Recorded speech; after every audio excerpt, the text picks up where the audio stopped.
E as pessoas estão descobrindo o poderio do primeiro comando da capital. O que acontece? Foi deflagrada uma operação da Polícia Federal e ela chegou até a Faria Lima. E o ponto é, a Faria Lima é o coração do mercado financeiro brasileiro. Na verdade, a Faria Lima é meio que o coração do mercado financeiro da América do Sul.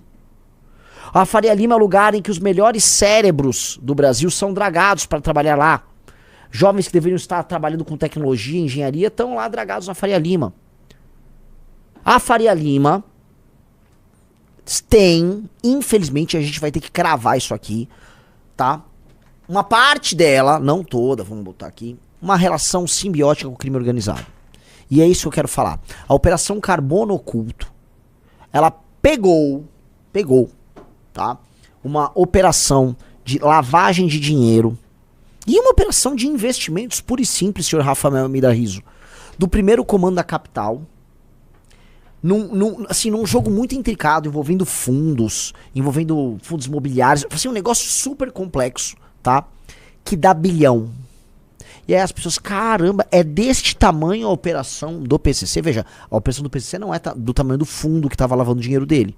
Porque o fundo, como o próprio pessoal da operação da Polícia Federal colocou, o fundo operava a lavagem de dinheiro para todo tipo de criminoso. Mas o PCC se infiltrou também no mercado financeiro. Eu tô falando do mercado hiperregulado, eu tô falando do mercado formal.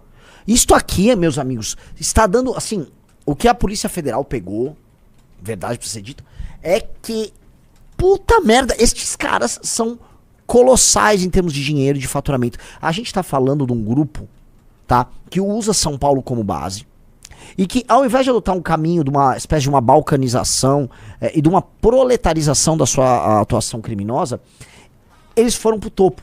O PCC não foi pra base como atua a turma do Comando Vermelho. A turma do Comando Vermelho é ralé. A turma do Comando Vermelho é ralé. É um tipo de crime organizado que depende muito da metralhadora e tal. Não que o PCC não tenha suas metralhadoras, mas o PCC subiu. O PCC joga um jogo de topo, não joga um jogo de base. E isso é mais perigoso do que o do Comando Vermelho. Quando eu falo no prendeu, matou, quando eu falo na reocupação territorial que nós precisamos fazer, que é o que envolve o Comando Vermelho, no fundo eu tô falando de uma operação militar e uma limpa. Tô falando em... certo? Prendeu, matou. Com o PCC é mais difícil porque é silencioso. É mais difícil porque se infiltra. É mais difícil porque compra. É mais difícil porque faz negócios com quem tá no topo. O PCC entendeu uma lógica que a gente comentou ontem no Dark MBL, que é uma lógica muito específica de fazer parte da elite. O PCC entendeu que você não vai fazer nada no Brasil se você não ascender a elite, se você não fizer negócios com o pessoal da elite, se você não fizer casamentos com o pessoal da elite, se você não começar a frequentar os mesmos lugares da elite. Não é a estratégia do Comando Vermelho e de outras facções que são, vamos dizer, grupos tribais bárbaros. Essas facções, como do Comando Vermelho, são como grupos tribais bárbaros. Você vai comparar, sei lá, o Comando Vermelho com algum grupo tribal que está envolvido em uma guerra civil no interior da África subsaariana. Aquelas mortes lá, uns caras com os correntão andando numa picape, atirando pro alto. Uma coisa mais tribal, tosca, que é mais fácil de se resolver. Ela é mais assustadora. A face de um grupo como o Comando Vermelho é mais assustador. Mas não é tão complexo. O que o PCC mostrou é uma complexidade operacional que vai demandar da parte do Estado brasileiro um tipo de complexidade investigativa e um aparato burocrático e de inteligência muito mais complexo. Uma vontade política muito maior. Então, esta mega operação, ela confirma tudo que nós estamos falando. E você, que está nos assistindo, tinha que ficar assustado. Mais do que qualquer assunto. Ai, não, porque o Felca, foda-se esses assuntos. Por mais que eu acho que, sim, tem que prender todos os envolvidos nesse esquema de sexualizar crianças. Eu concordo. Agora, isso do PCC é muito maior. Amigos, o PCC é junto com os partidos do Centrão, junto com... Eu não vou botar o Comando Vermelho com o mesmo tamanho do PCC, mas o PCC é junto com os partidos do Centrão, vou colocar aí, tá? Junto com, talvez, alguns empresários, junto com o Alto Judiciário Brasileiro. O PCC é parte fundamental daquilo que destrói o Brasil, de maneira orquestrada e de maneira inteligente, tá? O PCC não será desmantelado facilmente, como imaginam. Pegaram só no estado de São Paulo uma rede de 2.500 postos de gasolina ligados a ele. A gente, aliás, né?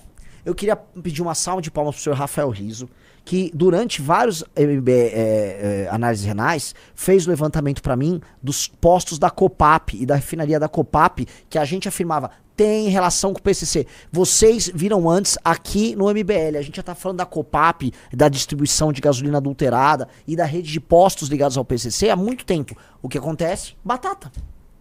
Então, tá descarado, tá na cara de todo mundo que o PCC é um troço colossal, gigantesco. É uma operação bilionária. Eu já falei aqui, tá? Eu já falei em podcast quando eu fui, eu repito. O PCC opera no Porto de Santos. Todo mundo sabe que o PCC é um dos sócios informais do Porto de Santos. Todo mundo sabe. E é o meu estado, o estado que eu nasci, que tá tomado. Todo mundo sabe que tem gente do PCC atuando numa certa Câmara de Vereadores, né? Todo mundo sabe os nomes disso aí. Todo mundo sabe que o PCC esteve pairando em praticamente todas as campanhas de prefeito de São Paulo. Todo mundo sabe. Todo mundo sabe a relação do PCC com empresas de transporte em São Paulo. Todo mundo sabe que o PCC é dono de umas regiões aqui em São Paulo com políticos muito influentes. Você não pode falar o nome, senão você morre. Não é? Todo mundo sabe que durante o governo Dória, essa rede de suporte ao PCC cresceu através do setor que envolve estradas. Todo mundo sabe. Todo mundo sabe. Postos de gasolina, todo mundo sabe. Ah, e todo mundo sabe, ou deveria saber, que alguns líderes de partidos políticos, de olho num grande esquema que envolve gasolina batizada e posto de gasolina que faz fraude fiscal, estão aí ganhando, e são sócios do PCC. Todo mundo sabe. Todo mundo sabe que apoios na eleição para governador de São Paulo de 2022 foram construídos mediante esse tipo de golpe. Então, assim, o PCC faz negócio com um grande partido político brasileiro mesmo. E esses partidos sabem com quem eles estão? Adivinha com quem esses dirigentes partidários que ganham dinheiro junto com o PCC num gigantesco esquema de fraude fiscal e de batismo de mercadoria, de gasolina e tal. Adivinha com quem eles vão estar na eleição de 2026? Rafael Almeida Rizzo. Tá fácil. Começa com T? Começa com T. E depois vem o A? E depois vem o R? E depois vem o C? Com o Tarcísio. É com o Tarcísio. Os políticos que fazem negócio com o PCC farão campanha para o Tarcísio em 2026. Todo mundo sabe disso.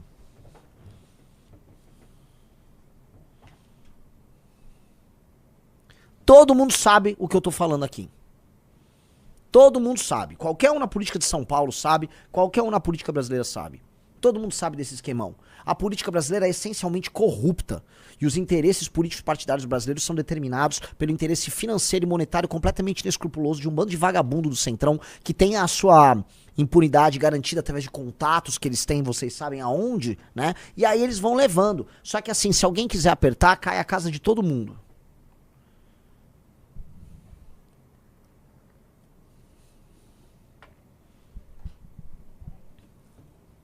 Todo mundo sabe. Eu tenho que ser cuidadoso aqui. Né? Todo mundo sabe e eu não vou ficar fingindo que essas coisas não acontecem ou que não são assim. Tá? E é no estado de São Paulo. Então o que acontece? Se a gente olha pro Rio de Janeiro, o que acontece? No Rio de Janeiro, como eu falei, um grupo como o Comando Vermelho, ele atua igual assim, né? Grupos, não é nem terrorismo, vou falar, aquelas facções tribais africanas, sabe? Que o cara vai, invade um vilarejo, mata todo mundo, e aí ele entra com um correntão e tal. Um negócio tosco, rudimentar, ou um bando lá no Afeganistão. É esse nível, Comando Vermelho. O negócio é um banditismo mais ralé. O do PCC não é. O PCC, a turma do PCC assistiu o Poderoso Chefão 3, né? Em que eles têm que diversificar os negócios para não ficar presos só na operação mafiosa, né? Eles precisam fazer com que os negócios circulem, né, no mercado formal, normal, né, e se transformem, vamos dizer, num aparato multibilionário que sustenta, aí sim, esses caras como grandes potências. É isso que esses caras precisam fazer. Like na live, pessoal. O Thiago Oliveira falou, Rio de Janeiro é mais espalhafatoso. Exato, no Rio de Janeiro é um pouco a diferença empresarial e de gestão entre São Paulo e Rio. Por exemplo, a política do Rio, ela também é mais espalhafatosa e ridícula, mais tosca, mais rudimentar. que a de São Paulo. Mas não que a política de São Paulo não seja corrupta como a do Rio. Só é diferente. Só tem um verniz. Tem um verniz. Mas assusta. E aqui, né, vai pra aquela galera que fala, o Renan não fala de São Paulo. É sobre São Paulo isso aqui. Se você mora em São Paulo, tenha vergonha. Porque você acha que o teu estado é superior, é bem administrado. O cacete, cara. O teu estado é o estado do PCC. Você, paulista, da Bandeira das 13 Listras. Você, paulista, você é do estado do PCC. E tá dominada. A Faria Lima, dominada. Vamos ler a matéria pra vocês pegarem aí o teor. Vamos lá. Mega operação contra o PCC. Facção se infiltrou no setor de combustíveis e no mercado financeiro. Só isso. Só isso. Foram 350 alvos entre pessoas físicas e jurídicas. 42 delas na Avenida Faria Lima, o principal centro financeiro do país. Aconteceu em 8 estados, beleza. Qual é o esquema? Importação irregular de metanol, que é desviado pela... E toxicoque, que é desviado pela facção. O metanol é enviado a postos e distribuidoras usado para adulterar combustível. A facção também se filtrou no setor de produção de cana-de-açúcar e com isso absorveu distribuidoras e transportadoras. O MP identificou fraudes em mais de 300 postos no país, mas o setor estima impacto em mais de 2.500 postos só em São Paulo. O dinheiro movimentado passava por fintechs controladas pelo PCC, que tem 40 fundos de investimento e 30 bilhões em patrimônio. Segundo a Receita, 7,6 bilhões deixaram de ser declarados em São Paulo. Eu sou cuidadoso com esse negócio como colocado aí, dos 40 bilhões em patrimônio. Por que cuidadoso? Eu não sei se o patrimônio dos fundos todo era o patrimônio do PCC. Né? Igual a história dos 400 milhões. Né? No fim, não era nada. Mas né, você vai jogando coisas ali e os números são claros. Eu não sei colocar, mas que dá bilhão, dá bilhão. Né? Então aí tem um gráfico que é bem importante que se veja, tá aí na tela, tá? Membros da facção, o seu dinheiro ilícito roda através de postos de combustível e lojas de conveniência. O dinheiro ilícito vai para essas fintechs, que vai para os fundos multimercado, e ali tem fundos imobiliários e bens de luxo, e aí isso é revertido como, vamos dizer, um patrimônio lavado para os membros dessa facção. Né? Segundo as investigações, de mais de 350 alvos, pessoas físicas e jurídicas, são suspeitos de práticas de crime contra a ordem econômica, blá blá blá blá blá blá blá blá blá. Aí beleza, órgãos como a Receita Federal de São Paulo é blá blá blá blá blá blá blá. O cumprimento dos mandatos também está em blá blá blá blá blá blá blá blá blá blá blá blá blá blá blá. Vamos lá. Vamos ao que interessa aqui, tá? Recentemente, todo mundo já ouviu falar que o governo Lula, em pânico por conta das eleições de 2026, vai declarar guerra ao crime organizado. Estão falando até de um pacote do governo Lula para enfrentar, eles estão chamando de Plano Real da Segurança Pública. Né? Eu tô muito curioso pra ver isso, porque todo mundo sabe que o governo Lula não vota nenhuma legislação que aumente as leis penais contra vagabundo, nem as leis de processo penal. Agora eles querem criar um pacote, uma historinha pra eles contarem. Eu acho curioso que, por enquanto, senhor Rafael Almeida Rizzo, essas operações estão centradas no PCC. O Rizzo vai se lembrar, tá? Só pra gente começar a construir o raciocínio, de uma certa conversa que eu tive no começo de 2023, você lembra, Rizzo? Sobre o uso da inteligência para enfrentar o crime organizado, e a conversa foi toda centrada no PCC. Eu, beleza, tem que estilhaçar o PCC. Agora, e o Comando Vermelho? Eu fico curioso se essa história vai parar no PCC. Eu fico curioso, porque é óbvio que tem que pegar, óbvio que tem que eliminar o PCC do mapa. Mas eu fico com medo de fazer umas operações aqui, ali, olha, não sei o quê, e aí você empurra as coisas com a barriga, tá? E o jogo vai seguir exatamente igual como está. Que eu tendo a achar que esse é o game. Que eles vão tentar pegar pra si a ideia de que eles estão combatendo o crime organizado, mas essa porra vai ficar simplesmente sendo empurrada com a barriga, como o PT faz, porque o PT não acredita em luta contra o crime. O secretário da Receita, né, enfim, se pronunciou, vamos ver o que ele falou. Preciso de mais água, por favor. No ano passado, depois de muito debate com o sistema financeiro, com as instituições financeiras, nós fizemos o óbvio. Publicamos uma instrução normativa estendendo... Esse cara é bem zoado, lembra dele? Lembro, então. Esse aí, eu vou te falar aqui, né? Tem que ser cuidadoso, né? Esse cara aí não vale o que o gato enterra, velho. Mas você lembra porque você lembra dele? Lembro da roupa dele, lembra? Não Numa só entrevista, uma coletiva de imprensa que ele deu, que tava com alguém bizarro do lado dele. Sim, mas ele tava defendendo a taxação. do Pix, a fiscalização do Sim, Pix. exatamente. Agora ele voltou, vamos lá. Publicamos uma instrução normativa estendendo às fintechs as mesmas obrigações de transparência, as mesmas obrigações de prestação de informações que todas as instituições financeiras têm há mais de 20 anos no Brasil. Publicamos essa instrução em setembro do ano passado, para valer a partir de janeiro. O que aconteceu em janeiro, todos nós sabemos. A Receita Federal recebeu o maior ataque da história dela de mentiras, de fake news, dizendo mentirosamente que aquela instrução normativa tratava de tributação de meios de pagamento. Essas fake news foram tão fortes que, apesar de todo o esforço da Receita Federal, ajudada, diga-se... Você é um porco, você é um porco. Você é um porco. Você é um porco. Olha o que o cara tá querendo fazer. O cara tá querendo justificar o aumento do peso da fiscalização sobre fintechs e sobre qualquer outra possibilidade que o cidadão tem ali de movimentar o dinheiro dele, porque no fundo, como um bom membro da Receita, ele só quer taxar, aí ele quer justificar que não, agora a gente pega o crime fazendo isso. Aqui não caio nesse papo furado. Ele é parte, né, dessas mesmas pessoas que acham que o combate ao crime organizado é aqui, ó, só no sapatinho. Aqui, ó. Não cai nesse... Isso é papo de vagabundo. Vamos lá. Pela mídia tradicional aqui do Brasil, nós não conseguimos reverter essas mentiras por conta da força de quem as impulsionava, o que já estava, inclusive, prejudicando o uso dos meios de pagamento instantâneo. Nós tivemos que dar um passo atrás e revogar essa instrução normativa. E as operações de hoje mostram quem ganhou com essas mentiras, com essas fake news: o crime organizado. As operações de hoje mostram que, independentemente das intenções, as pessoas que espalharam aquelas fake news, aquelas mentiras no início do ano, ajudaram o crime organizado. E nós temos que voltar a discutir essa regulamentação. Que mentiroso, cara. É por isso que eu vi hoje de manhã uns posts com a cara do Nicolas. E aí falando, o Nicolas ele está associado ao PCC. Gente, eu acho o Nicolas um sujeito vil.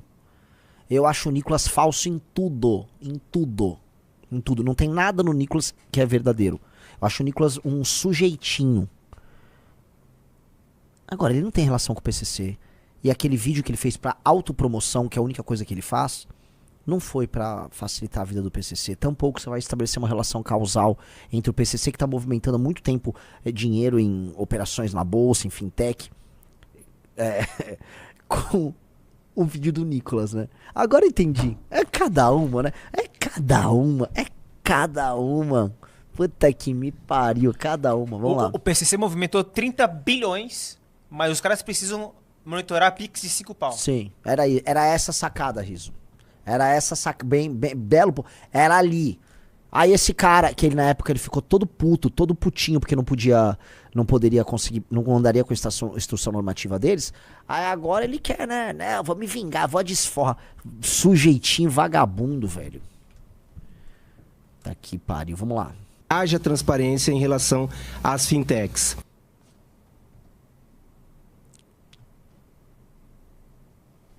Né, o Marcelo Bretas comentou, coisa feia usando politicamente. É bem pior do que isso, né? Por mais que, assim, Marcelo Bretas reclamando de politização e de autopromoção, né? Tudo bem, né? Só pra saber, né? Assim, é pior do que a politização. Ele tá distorcendo e mentindo. Não é que ele tá usando um fato a favor dele. Ele tá distorcendo e mentindo e inventando uma coisa nova só pra se vingar. Só porque ele ficou magoado com a derrota política que eles tiveram no começo do ano. Né? É bizarro. É bizarro. E o cara querendo... Volta a colocar... Jogar não, jogou no colo da oposição.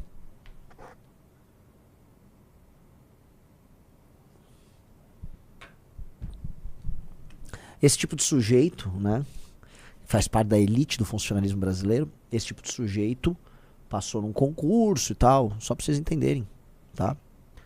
É esse tipo de sujeito que a gente tem que combater. É esse tipo de burocracia, canalha, que só pensa no autointeresse, que não pensa no interesse nacional, que a gente tem que combater. Sujeitinho vagabundo. Sujeitinho vagabundo, tá? Gostou do vídeo? Para mais vídeos como esse, se inscreva no canal Inevitável Cortes, deixe o like, comente abaixo o que achou, vire membro do canal por apenas R$ 3,99 e tenha acesso a benefícios exclusivos. Te vejo no próximo vídeo.